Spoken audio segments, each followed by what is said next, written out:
So I'm going to tell you a story. I was asked by Miss Amanda, who runs our Kid Connection, to write a Christmas story.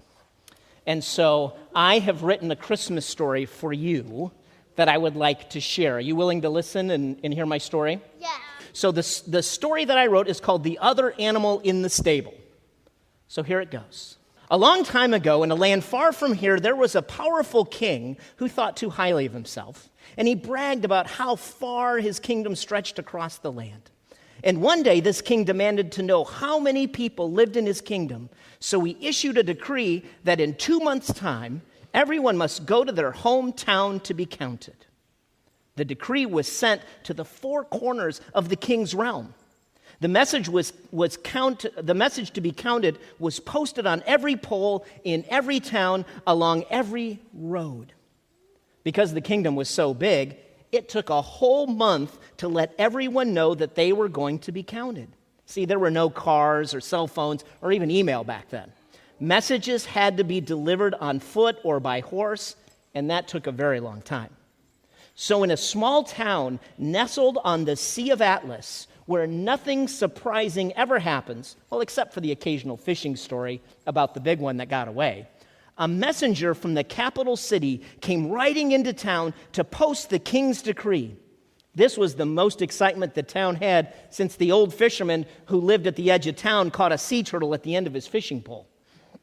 As the people read the decree, they were surprised to see that they were to be counted by the king. Others were startled to learn that they needed to leave immediately to be counted in the town of their birth. One man, he read the decree and he was sad. He was born on the other side of the kingdom, and it was going to take him most of a month to travel from the Sea of Atlas to the deserts in the east. A long, difficult journey without a car and convenience stores to buy snacks at. So he went home, packed his belongings, said goodbye to his family, and set out on his lonely voyage. He knew he couldn't walk the entire way by himself, and he didn't want to go alone, so he stopped by the stable to find reliable transportation. See, this was like a car dealership, except they didn't sell cars. This place sold horses and donkeys and camels. So after talking to the salesman and describing just what he could afford and just what he needed, the salesman said with a gleam in his eye, "I've got just what you need, and it's on sale too. I'll be right back." As quick as a wink, the salesman came back with the most unusual animal. It wasn't a donkey, it wasn't a horse, and it wasn't even a camel. It had a long neck, it was very furry, and it looked a little funny. Oh, what is it, the man asked? That's why I got pictures. What is it, the man asked? The salesman replied, "I just got this model in. It's one of a kind. It came off a boat that crossed the Sea of Atlas. It is unique. It will help you to make your journey across the kingdom." The man said, "Well, I'm not so sure." Salesman said, "It comes with a rebate, and I'll throw in an air freshener. Besides, it's all you can afford." Disappointed, unsure, the man brought this strange animal and began his long, lonely journey. On his way out of town, his friends bid him goodbye and saying things like, "Strangest donkey I've ever seen," and "That camel seems a little small for such a long journey." And so dejected, the man left with this strange companion. And away they went, through the great wide plains, along the rivers, in the deep forest, and the tall mountains. Every step of the way, this man's new companion stayed right next to him. One evening, when they were settling down for the night, the man heard howling, and he was scared. His companion seemed unfazed. He started a fire to stay warm and stay safe as the howling continued. Soon he saw glowing eyes staring at him from the forest, and he wanted to run away in the other direction. And as he got up to leave, his furry companion did too, but this strange animal charged right at those scary glowing eyes and chased them away. Farther along in the journey, high in the mountains where there was barely a path to walk on, the man's companion took the lead and guiding them with sure feet up the mountain and down the mountain without even slipping once. On another evening in the journey, along the riverbank, this man thought about his family way back home along the Sea of Atlas. And he wondered if this river in front of him ran all the way to the sea. And he felt lonelier than he had in a long time. And in the silence of that sad moment, this man's furry escort got up and laid down behind him so that he could rest his head on him. He felt the animal's warm fur against his head, and it reminded him of his pillow back home. As he was deep in thought about his warm bed, the man heard the strangest thing. He heard a song. It wasn't quite a song. It was kind of a melody. He looked around and he didn't see anyone but his trusty companion, and the trusty companion was humming. It was as if his furry friend knew that he was sad and decided to cheer him up with a song, and it did, and it cheered the man up so much that he joined in the song. So after weeks of travel, this man realized that this strange animal was much better than any old donkey or camel. He was like a brother, a silent brother, well, except for the humming, of course, like a brother from another mother. He realized that he never even gave this goofy beast a name.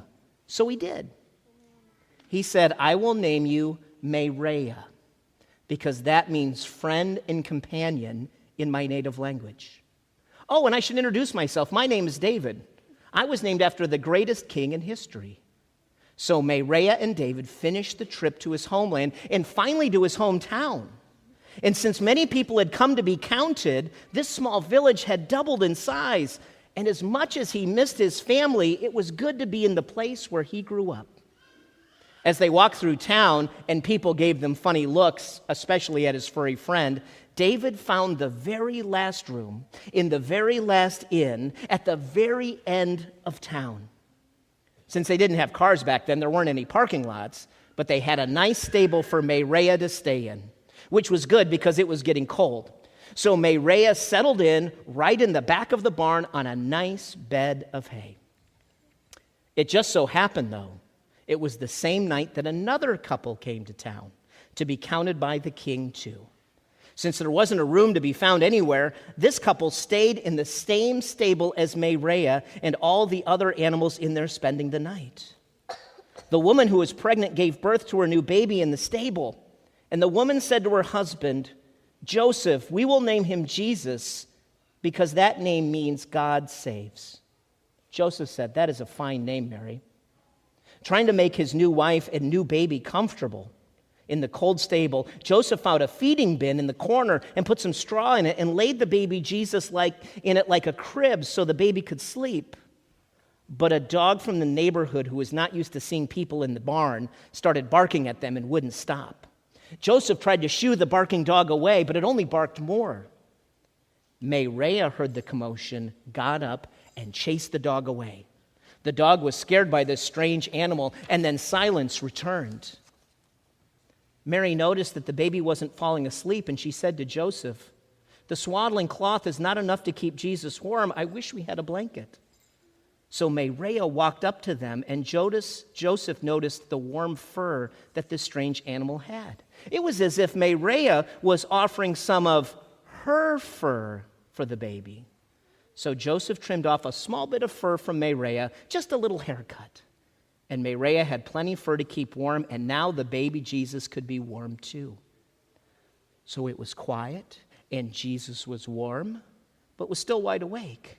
And the new parents, being new parents, didn't know what to do, but Mayrea did, and she began to hum a sweet song that filled the barn. And Jesus fell sweetly asleep, and so did Mayrea. The end. Yes, it's a llama. So, and the reason I wrote this story as a reminder is that llamas are bold. Llamas hum when they're happy. They stick together. They're sure-footed. And that's the perfect example for us being Christians, to hum and sing when we're happy, to stick together.